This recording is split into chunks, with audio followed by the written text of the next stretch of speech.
Hey YouTube, this is Crypto Doc, and we are here for video number 2 of Journey of a Crypto Newbie. Well, yesterday I uploaded my first video, and it was describing the first step of what I did when I first got into cryptocurrency, and that was just a few weeks ago on Thanksgiving weekend 2017. So I talked about my first step, and like many of you and my friends and family, the first purchases we did and how we got into this really was on Coinbase, and I heard that over the Thanksgiving weekend, I think it was like 300,000 new accounts signed up with Coinbase. So if you're fairly new to cryptocurrency, it's a good chance that you probably started on Coinbase as well too. So the next step after Coinbase was, after I made my first purchase of Bitcoin, I wanted to just get plugged in. I wanted to research as much as I could, learn more about this space. And what I did is I came right here, came to YouTube. I started looking at a bunch of other people's videos from Andreas Antonopoulos,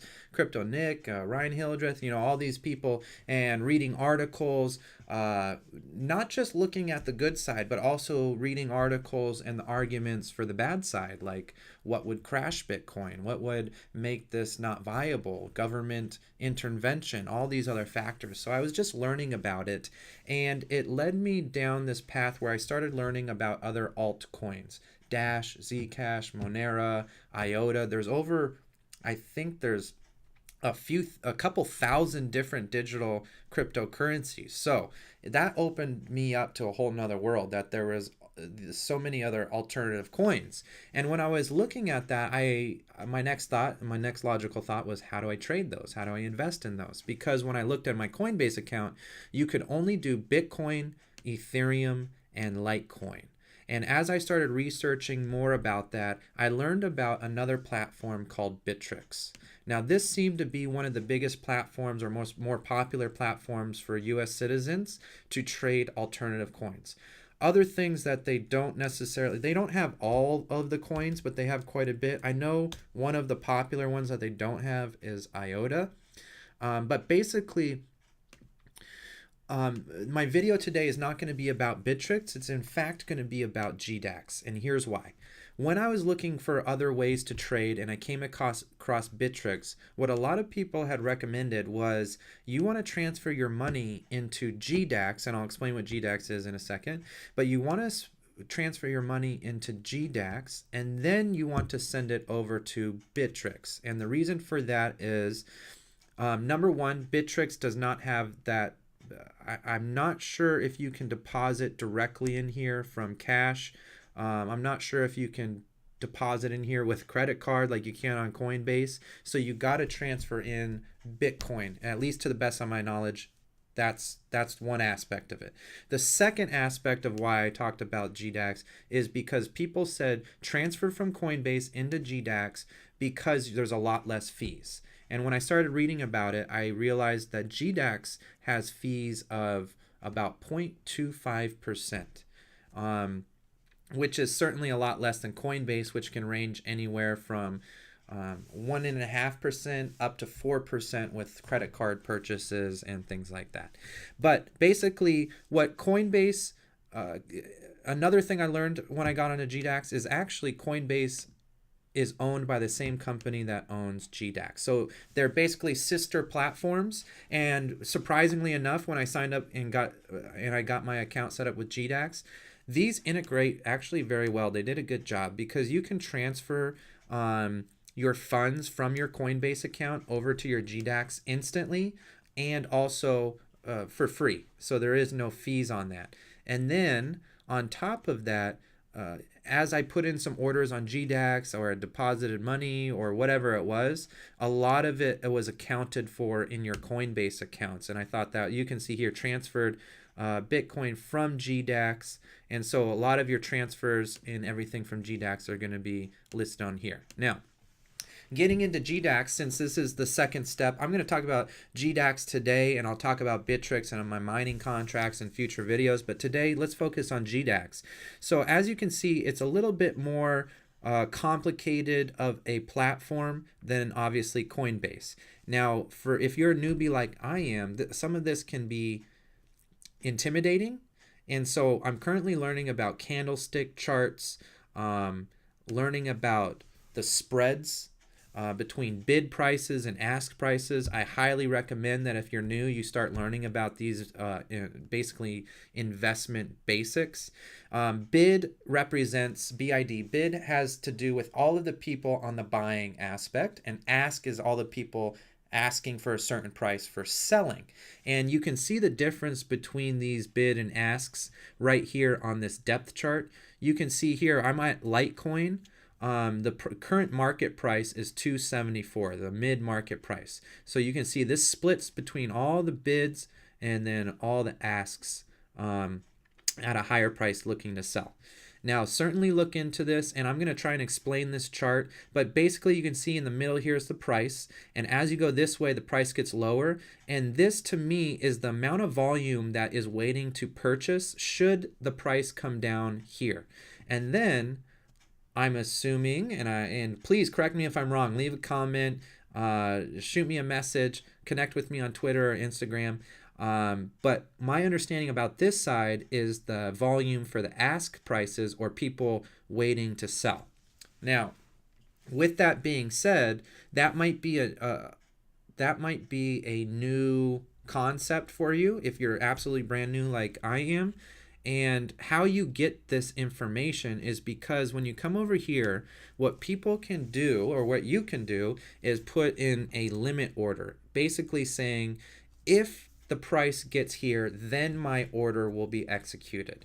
For example, the current price is 274. What I could do being an investor is say, look, I'm not willing to pay 274, but I'll put in a limit order at 265. So what I can do is set up, I want to buy at 265, and basically if the price drops to 265, then my order will be processed and executed. And should the price never hit 265 and it just continues to keep going up, then that order will actually never be filled.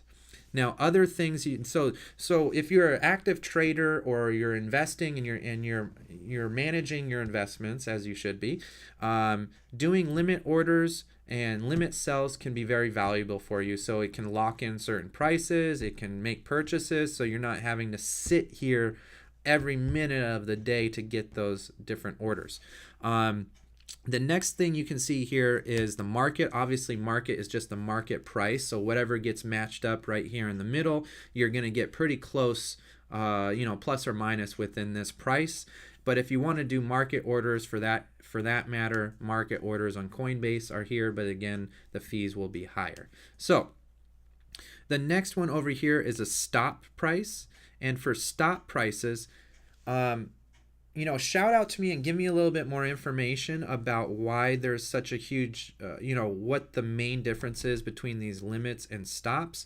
I think the understanding about stops is, from my previous knowledge about stock trading and things, is people put in stop prices in case the price drops. Then it will activate your order, you'll sell your position, and then that way if the price keeps dropping, well, you're out of it, you're not going to keep losing more money. So that allows you to do different trades like that. If you have some more information to teach me, to tell me, so that I can in turn help and share with others, please let me know, reach out to me. I'd love to keep on learning. But that's the general gist of what I was getting and picking up when I was learning about market, limit, stop prices, bid, ask prices, and then they say another lingo term is the spread, which is spread between the bid prices and the ask prices, and all of this going on. So with that being said, this is GDAX. You can also come up here. Now, the thing about GDAX is you can only trade Bitcoin, Litecoin, and Ethereum, just like you can buy and sell Bitcoin, Ethereum, and Litecoin on Coinbase. So you can't do any of the other altcoins. I did read some headlines today that Coinbase, it's rumored, or Coinbase is bringing on other altcoins like IOTA and Ripple and a few of the other more popular coins. So that'll be exciting when they bring those onto the platform. But for now, GDAX right here can only do Bitcoin, Ethereum, and Litecoin. And if you want to, I got a little stuck on here because I was wondering what to do, how I can switch it up. And what you do is you come up here and you can switch between Bitcoin, you can switch between Ethereum just by clicking up here. Other factors of this, you can come over to this top right corner and find your accounts, your orders, again, setting up, doing your settings, fees, and everything like that. And with 0.25% fees, it's certainly a lot better than other places in terms of that.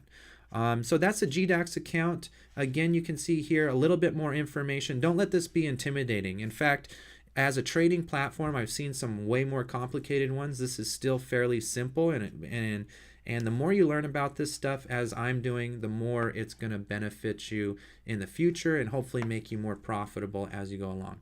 And it looks even right here, we're getting quite the dip from Ethereum. So that's the second video. That's where I went to. That was my mindset, my process. That's how I got here, is because the original motivation was I wanted to invest and trade into other alternative coins that were not available on the Coinbase platform. So next video, I'm going to talk about where I went through next. I'll talk a little bit about Bittrex, some of the mining contracts or the mining platforms that I got into, and ultimately what I did once I learned about how to transfer money out of GDAX. I may even do a couple transactions so that I can just show you how to get that done in case you're absolutely brand new and you haven't done any trades yourself. So with that being said, I was going home after my first video and I wanted to know how I can make these videos a little bit more personal for you guys, add a little bit more value, and holding up to who I am and what I do as a crypto doc is I'm going to leave you guys with a health tip at the end of each video.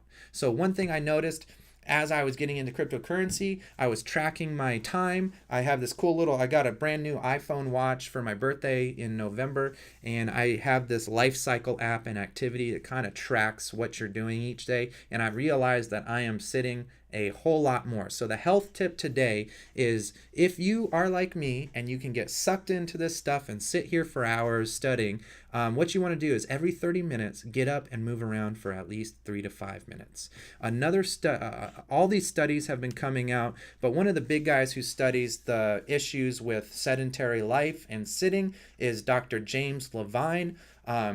He's the one that coined the term "sitting is the new smoking," and these two sentences tend to sum up all his research, and that is: sitting is more dangerous than smoking, kills more people than HIV, and is more treacherous than parachuting. We are sitting ourselves to death. Other studies I looked at, and they found that obviously, the more you're sedentary, it's pretty logical. The more sedentary you are, the more you sit throughout the day, the higher risk of death, the higher risk category of death that you're in. Now, they didn't break up how you're dying, what you're dying from. They just said overall, however you die, the basic correlation is the more you sit throughout the day, the more at risk you are. Now, that sounds very logical, but the real cool thing that I learned about looking at some of these sitting and risk factor studies is that if you're like me, you might be in a job where you sit a lot. You might be sedentary quite a bit, but then you go to the gym at night, or you go to the gym in the morning and work out for an hour and a half. A cool thing about this, maybe not a cool thing about the study, is that if you do sit for prolonged periods of time, and then you go to the gym at night, that little amount of exercise does not make up for the fact that you are sitting for 6 hours straight, or 4 hours straight, or whatever it might be. So if you think you're doing a good job and, oh, I go to the gym every single day, but the rest of your day is sedentary and sitting, they didn't see too much difference between those categories. And so what they're basically